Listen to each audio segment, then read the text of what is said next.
Hey guys, Andrew here, and in this video I'm going to show you how to delete Atlassian API token. Now, when you're working with API tokens, guys, as it comes to security, you want to ensure that when you're no longer using these tokens, you want to delete them or revoke them, right? So in order to do that in your Atlassian account, it is very easy. All you have to do is click on your account settings here under your apps, or you can find the account settings on the upper right hand side anywhere and you will be able to access it. Let me go ahead and show you there. So once you're under your account, you can always find the account settings here as well. You can click on that. Now, right here, you will find security tab at the top. You click on that, and here you have the API tokens. So you can create and manage API tokens from here.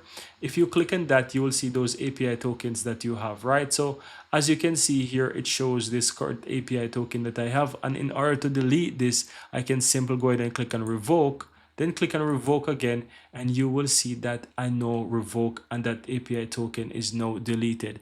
And that's it. That's how you go ahead and delete API tokens that you no longer need. That's how you go ahead and revoke them if you no longer need them. And that's all there is to it. Very easy and very simple.